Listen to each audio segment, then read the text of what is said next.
This is Angelise Farina from the Fiercely Independent Network. We're here at the Woodstock Playhouse for the screening of Bully, Coward, Victim, the story of Roy Cohn.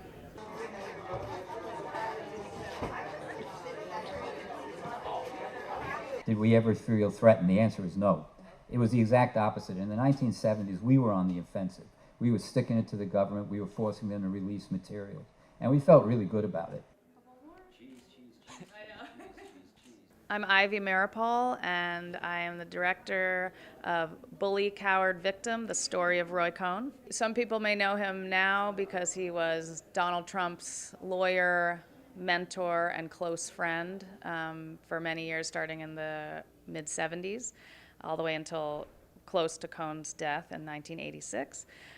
Previously to that, he's well known for being Joe McCarthy's right-hand man as chief counsel during the Red Scare.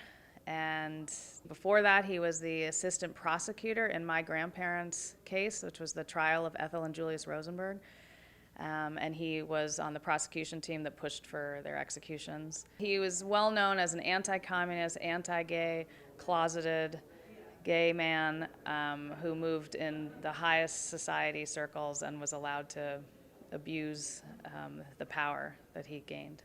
I didn't jump into this lightly. In fact, I thought about doing this film for years and actually hoped that someone else would do a film about him, because I didn't want to spend a lot of time thinking about him and dwelling on him. But it became, I was always fascinated with the story, and then when Donald Trump was elected, it felt like an urgent thing to do, and that I was willing to use my family story to help people understand where we are now.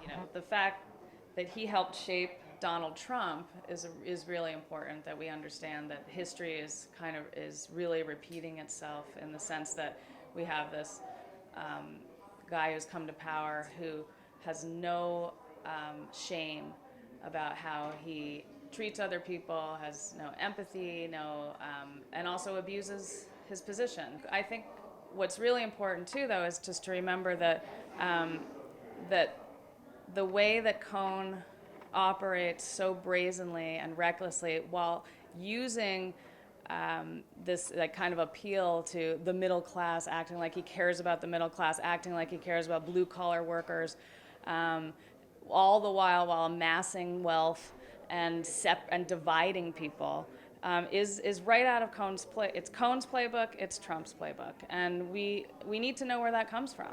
There's such clear examples of exploiting the language of support for people who are struggling, and when they're actually doing the opposite. Bully, Coward, Victim, the title came from the actual panel that was on the AIDS memorial quilt that was displayed on the Mall in Washington, D.C. in 1988.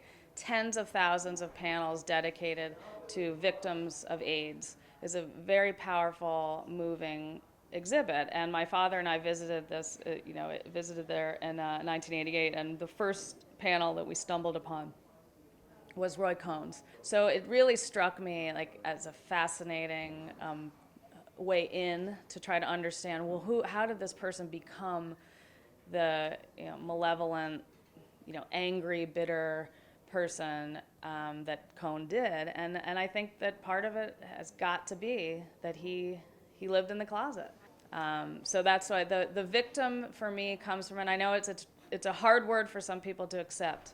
It doesn't let him off the hook, but it absolutely is important that all of us, I think, have empathy for anyone who has to live in the closet and be reminded that he was a victim too. Today was fantastic. I have to say, Woodstock Film Festival audience is the best. I mean, it was laughing, being moved where we want people to feel moved, enraged where we want people to feel enraged. Being able to laugh is so important. We're not, we're telling such a grim story. So I will say that Woodstock Film Festival audience is remarkable. Overall, we've been getting great responses. And people are feeling, this is the time to tell this story, but also really appreciating the craft of what we achieved. We try very hard, my partners and I, in making a film that allows the audience to feel that they are coming to these conclusions themselves instead of being told how to feel. It's a little confusing to feel empathy for someone like Cohn, but it's really important, and I think that's stronger storytelling. And the responses that we are getting are telling us that we're on the right track.